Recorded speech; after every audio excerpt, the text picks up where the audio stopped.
The badge of a law enforcement officer represents a promise. A promise of order. A promise of protection. In a small town, that badge is often worn by someone you know, a neighbor, a high school football coach, a friend of the family. You trust them implicitly because, in a place like Blackwood Creek, trust is the only currency that matters. Population 11,400. A town isolated by miles of dense Appalachian pine. Here, the law isn't an abstract concept enforced by strangers, it's a personal arrangement. But what happens when that arrangement fails? What happens when the people sworn to protect a crime scene are the exact people who destroy it? On the morning of October 14th, 24-year-old Sarah Jenkins vanished during her graveyard shift at the Sinclair gas station on Route 9 at 6 o'clock. The morning manager arrived to find the store empty. The lights were on. The cash register wasn't touched. Her winter coat and car keys were still in the break room. In any major city, this scene would trigger an immediate, overwhelming protocol. Yellow tape would secure the perimeter. Forensic technicians would grid the floor. The first 48 hours, the golden window of any abduction case, would be treated with absolute, clinical precision.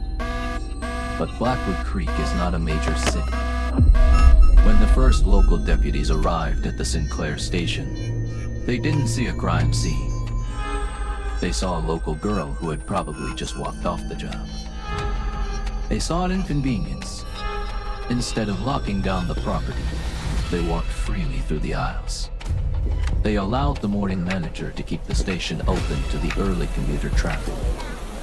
Customers bought coffee, paid for gas, and tracked their muddy boots across the very linoleum where Sarah was likely abducted just hours prior. By 9 o'clock, the local sheriff arrived. He didn't call the State Bureau of Investigation. He didn't notify the FBI. In rural jurisdictions, calling in outsiders is often viewed as an admission of incompetence. It hurts the pride of the department. It threatens the carefully maintained image of a peaceful town. So, the sheriff made a fatal decision. He decided they would handle it internally. This wasn't a calculated cover-up, not yet. It was something far more common and arguably more dangerous: catastrophic incompetence born out of small-town arrogance. By the time they realized Sarah Jenkins hadn't just run away with a boyfriend, the golden hour was gone. The microscopic evidence was trampled. The timeline was irreparably contaminated. The tragedy of Blackwood Creek isn't just that a predator came out of the woods and took a young woman. The true tragedy is that when the monster left, the men with the badges effectively swept his footprints away. Over the next few chapters, we will examine the anatomy of a failed investigation. We will deconstruct the tunnel vision, the misplaced pride, and the systemic errors that allowed a killer to walk completely free. In homicide and abduction investigations, there is a universally accepted metric of time known as the golden hour. It isn't strictly 60 minutes, rather. It refers to the critical 48 hours immediately following a crime. During this window, trace evidence is viable, witnesses' memories are untainted, and the geographic radius of the perpetrator's escape route is still manageable. When the clock on the golden hour runs out, the statistical probability of solving the case drops by half. The morning of October 14th at the Sinclair station wasn't just a race against the clock. It was a masterclass in how to dismantle an investigation before it even begins. Let's examine the timeline of contamination. At 6:15, the first responding deputy arrived. Protocol dictates that the first officer on the scene must immediately secure the perimeter, restrict all civilian access, and establish a single point of entry for authorized personnel. This is to protect the fragile microscopic ecosystem of the crime scene. Instead, the deputy parked his cruiser directly in front of the main entrance, pulling his tires over the exact patch of soft gravel where the suspect's vehicle had likely idled hours before. Any tire impression, any footprint left in the frost, was crushed beneath 2 tons of police-issued steel. He then entered the building. He did not log his entry time. He did not put on protective booties or gloves. He walked behind the counter to speak with the manager, tracking out and mudding his own biological material across the linoleum. By 7 o'clock, the shift changed. 2 more deputies arrived. They congregated in the employee break room, the exact location where Sarah Jenkins had left her winter coat and keys. It was the epicenter of her personal space, the most likely area to contain transferred DNA from a struggle. The deputies sat in the break room chairs, drank coffee from the station's pot, and leaned against the counters. In less than an hour, the physical geometry of the crime scene was entirely rewritten by the people sworn to read it. But the most catastrophic failure occurred at 9 o'clock. When the county sheriff arrived. The sheriff of Blackwood Creek was a man who had won his election not on a platform of modern forensic acumen, but on generational popularity. He knew the town. He knew the families. He operated under the fatal assumption that a small town only breeds small-time trouble. When faced with a missing 24-year-old woman and an abandoned gas station, he was presented with a choice. He could declare it a potential felony abduction and immediately request the State Bureau of Investigation's mobile crime lab. They were stationed just 90 miles away. They had laser trajectory equipment, specialized psych and rolly fuming chambers, and forensic biologists on standby. Or he could keep it in-house. To call the state authorities is to admit that the local department has lost control. In the political ecosystem of rural law enforcement, optics often outweigh evidence. The sheriff looked at the pristine cash register, looked at Sarah's coat, and made a declaration that deemed the case. He officially classified it as a voluntary missing person incident. Because of this classification, no crime scene tape was ever erected. The gas station remained open for business between 9 o'clock. I.M. and sunset, over 100 customers walked through the front door. They touched the glass handles. They stood at the counter. They used the restrooms. The science of criminal profiling tells us that organized predators are meticulous. They minimize their footprint. If the phantom of Blackwood Creek left behind a single drop of sweat, a single synthetic fiber from his jacket, or a microscopic fleck of paint from his vehicle, it didn't matter. By the time the sun set on October 14th, the Sinclair station had been cross-contaminated by 100 different civilians and half a dozen careless police officers. Finding the killer's DNA in that environment would be like trying to find a specific grain of sand in a hurricane. The golden hour wasn't just wasted, it was actively destroyed. But destroying the physical evidence was only the first failure. When you lack science, you must rely on narrative. And when a small-town police department is desperate to close a case and save face, the narrative they choose is rarely the truth. It is simply the narrative of least resistance. When physical evidence is compromised, an investigation relies entirely on human judgment. And human judgment is inherently flawed. In forensic psychology, there is a dangerous cognitive bias known as tunnel vision. It occurs when investigators formulate a theory early in a case and then exclusively seek out information that confirms that theory, while subconsciously or deliberately ignoring any evidence that contradicts it. In Blackwood Creek, tunnel vision wasn't just a psychological trap. It was a survival mechanism for a police department desperate to close a high-profile case. They needed a suspect. More specifically, they needed an easy suspect. Someone the town would readily believe was capable of violence. Someone who lacked the resources to fight back. They found him in Elias Thorne. Elias was 52 years old, a local eccentric who lived in a dilapidated trailer on the outskirts of the county. He struggled with severe alcoholism and was a frequent guest in the local drunk tank. He was harmless, largely keeping to himself, but his erratic behavior made him a pariah. Crucially, a long-haul trucker reported seeing the man matching Elias' disheveled description walking along the shoulder of Route 9 at 2 o'clock. I am on the night Sarah Jenkins vanished. That single, uncorroborated sighting was all the sheriff's department needed. They brought Elias in for questioning. What followed was not a pursuit of truth, but an exercise in coercion.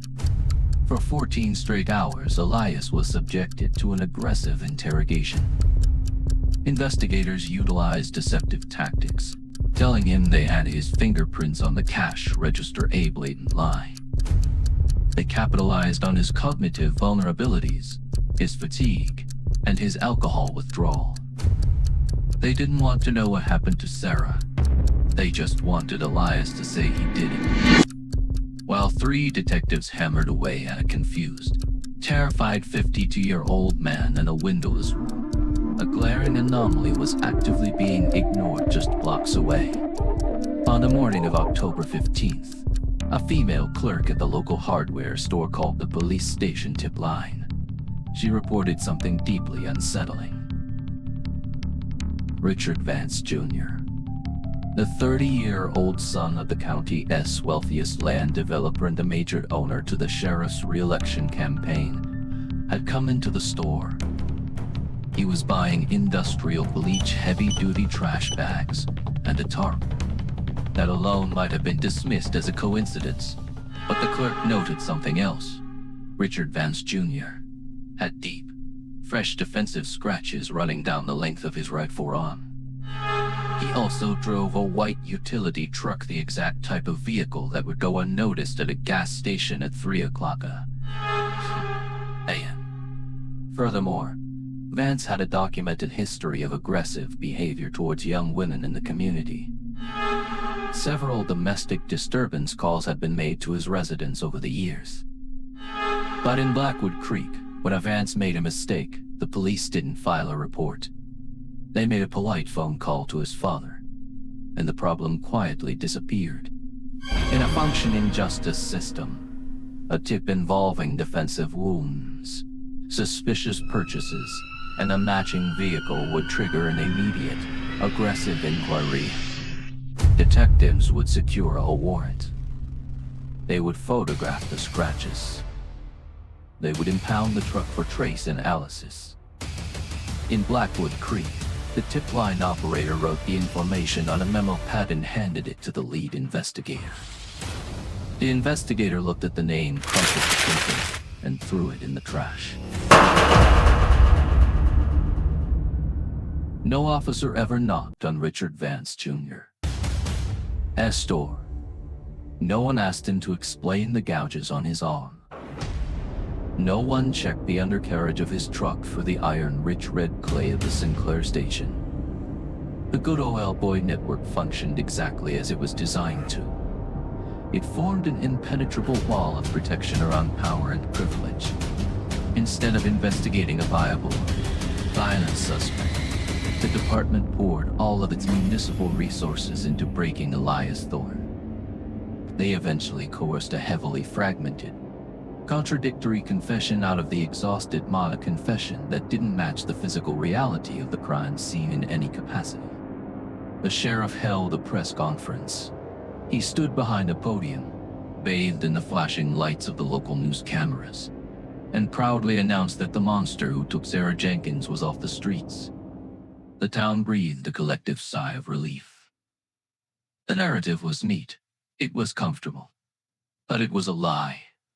And while Elias Thorne sat in a concrete cell for a crime he didn't commit, the real phantom of Blackwood Creek was sitting at the country club, nursing a drink, with the scratches on his arms slowly healing into scars. The American courtroom is highly idealized in popular culture as an arena of objective truth. It is portrayed as a sacred space where forensic science and brilliant legal maneuvering illuminate the dark corners of a crime. But to a behavioral analyst, a courtroom is merely a theater of narrative, and the jury will almost always vote for the narrative that makes them feel safest. The trial of Elias Thorne was a procedural formality. It was a mechanism designed not to find justice for Sarah Jenkins, but to permanently validate the sheriff's dumb vision. The prosecution's case was built on a foundation of sand. They presented zero physical evidence linking Elias to the Sinclair gas station. No DNA, no fingerprints, no trace fibers, no weapon. They relied entirely onto elements, the uncorroborated testimony of a passing truck driver who saw the shot man walking down the highway, and the 14-hour interrogation tape. When the tape was played for the jury, it did not show a calculating predator confessing to a master plan. It showed a broken, severely alcoholic 52-year-old man in the throes of withdrawal, weeping and agreeing to whatever the detective suggested just so he could be allowed to sleep. The defense attorney, a state-appointed public defender severely outmatched and underfunded, attempted to point out the coercion. He attempted to subpoena the police department's stip-line records, hoping to find an alternative suspect. But the tip regarding Richard Vance Jr. and his defensive wounds had never been officially filed. It legally did not exist. The defense was fighting a ghost. In a tight-knit rural community like Blackwood Creek, the jury pool is inevitably compromised by familiarity. They knew the sheriff. They voted for him. To acquit Elias Thorne would be to publicly declare that their elected law enforcement had failed them, and that a violent predator was still freely roaming their woods. It took the jury less than 6 hours to return a guilty verdict. Elias Thorne was sentenced to life in a maximum security state penitentiary without the possibility of parole. The town of Blackwood Creek collectively exhaled. The media trucks packed up and left. The Sinclair station hired a new night shift cashier. Order, it seemed, had been restored. But the reality of a wrongful conviction is a slow, agonizing suffocation. Elias was thrust into one of the most violent environments in the country, wearing the label of a woman's murderer. For a frail, socially inept man battling chronic health issues, prison was not just a punishment, it was a prolonged death sentence. From his cell, Elias spent years writing handwritten letters to legal advocacy groups, begging for an appeal. He consistently recanted his confession, detailing the psychological abuse of the interrogation. But the appellate process is a bureaucratic labyrinth that heavily favors the state. Without new DNA evidence, and remember, the police had allowed the crime scene to be entirely contaminated, ensuring no DNA would ever be found. No appellate judge would touch the case. 12 years after Sarah Jenkins disappeared, an Innocence Project operating out of a university law clinic finally took an interest in Elias's file. Law students recognized the textbook markers of a false, coerced confession. They began drafting a motion for an evidentiary hearing. They started asking questions in Blackwood Creek. But time is the ultimate enemy of the condemned. Before the motion could be filed, Elias Thorne's liver, compromised by decades of alcohol abuse and the stress of incarceration, finally failed. He died in the prison infirmary alone, shackled to a metal bed frame. With his death, the state officially closed the book. By law, Elias Thorne died a convicted murderer. The Innocence Project was forced to drop the inquiry, as you cannot exonerate a dead man. And what of the true phantom? In the years following Elias's conviction, Richard Vance Jr. inherited his father's lucrative real estate empire. He expanded his wealth. He married, had children, and joined the town council. He became a pillar of the very community he had victimized. The deep scratches on his arm faded into invisible white scars beneath his tailored suits. He never faced a single question from law enforcement. He never sat in an interrogation room. This is the chilling, unvarnished reality of the small-town cold case. We want to believe that the justice system is a shield that protects the innocent. But in Blackwood Creek, the justice system functioned exactly as it was designed to. It wasn't broken.